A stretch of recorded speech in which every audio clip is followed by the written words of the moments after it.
कृषि कानून को लेकर पूरा देश में एक तरह का अजब माहौल बन चुका है।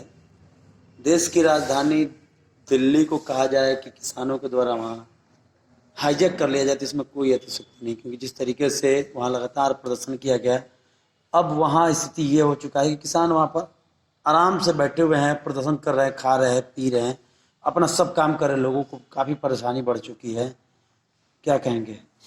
देखिए, सबसे पहले तो मैं बताना चाहता हूं कि जो केंद्र सरकार द्वारा कृषि कानून का नया विधेयक 2020 में पारित हुआ है, उसको लेकर जो हरियाणा और पंजाब के किसानों द्वारा आज विगत कई दिनों से राष्ट्रीय राजमार्ग एवं विभिन्न राजमार्गों पर टेंट जमाकर वहां पर बैठना, हम समझ सकते हैं। कोई भी विधेयक आता है तो वो उसमें थोड़ा बहुत उसका विरोध होता है, क्योंकि देखिए इसमें जहां भी ट्रबल थी, जहां भी समस्याएं लगा कि यहाँ जो बिल आया है, जो संशोधन, उसको केंद्र सरकार ने उसमें संशोधन किया। और आप देख सकते हैं कि हमारे देश में हरियाणा और पंजाब में ही सिर्फ किसान नहीं, देश के विभिन्न प्रदेशों में, हमारे यहाँ बिहार हो गया, उत्तर प्रदेश हो गया, हर एक जगह कहाँ किसान नहीं। हमारा देश कृषि प्रधान देश है और इसलिए ही जो हमारे किसान भाई अपने पिछले कई सरकार आई गई केंद्र में, जो अपने आर्थिक रूप से तंगी से झेलते थे, कई किसान आत्महत्या कर लेते थे, लोन जो ले पाते थे वो भर नहीं पाते थे, उसको लेकर एक नया संशोधन, एक बिल लाया गया जिससे किसानों को कहीं ना कहीं फायदा पहुंच सके, डायरेक्ट उनके खाते में, डायरेक्ट उनके पास, बिचौलियों के हाथ में नहीं जाकर डायरेक्ट उनके पास पैसा पहुंच सके। बहुत सारे बात इसमें है, बोलेंगे तो लंबा हो जाएगा, क्योंकि बहुत दिन से चल रहा है। मीडिया के मार्फत हम लोग देखते हैं, सोशल मीडिया, इलेक्ट्रॉनिक मीडिया, इस सब के माध्यम से हम लोग देखते हैं। तो कहने का मतलब बात यह है कि हरियाणा ही और पंजाब में ही किसान नहीं है, देश के विभिन्न प्रदेशों में किसान हैं। लेकिन आप समझिए, ये देखने वाली बात है कि हरियाणा और पंजाब के ही किसान विरोध क्यों कर रहे हैं। ये एक विपक्ष की सोची समझी हुई साजिश है, जिसके तहत आप यूं कह सकते हैं कि जिस तरह विपक्ष के पिछले देखे होंगे आप, एक शाहीन बाग दिल्ली में बना था, विपक्ष के राजनीति के तहत शाहीन बाग बनाया गया था। हम वो कह सकते हैं कि विपक्ष के राजनीति के तहत दिल्ली हरियाणा के कुछ लोगों को भड़काकर पंजाब के वहां एक शाहीन बाग का रूप दिया जा रहा है। आप देखे होंगे, अगर सरकार हमारी विरोध में होती किसानों को, तो कोरोना काल में जो पूरा देश ही नहीं, पूरा अर्थ कोरोना से लड़ रहा था, उस विपरीत परिस्थिति में भी हर एक किसान के खाते में 6-6 हजार रुपये देने का काम किया। केंद्र सरकार अलग से दिया और हमारे बिहार सरकार, माननीय मुख्यमंत्री नीतीश कुमार जी के द्वारा अलग से दिया गया।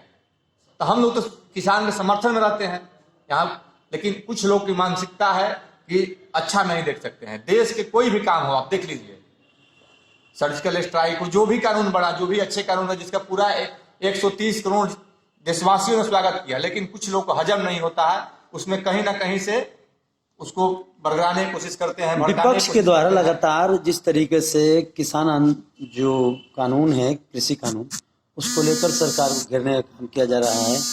कई बार वार्ता हुआ किसान का और सरकार से, जो कृषि मंत्री, उनसे सभी वार्ता विफल रहा। आखिर किसान को समझाने के लिए अभी कल ही यहाँ पर मंत्री आए हुए थे, बीजेपी के जो मंत्री थे, कृषि मंत्री, उन्होंने भी समझाने में लगे किसानों को किस तरीके का क्या फायदा क्या नुकसान है।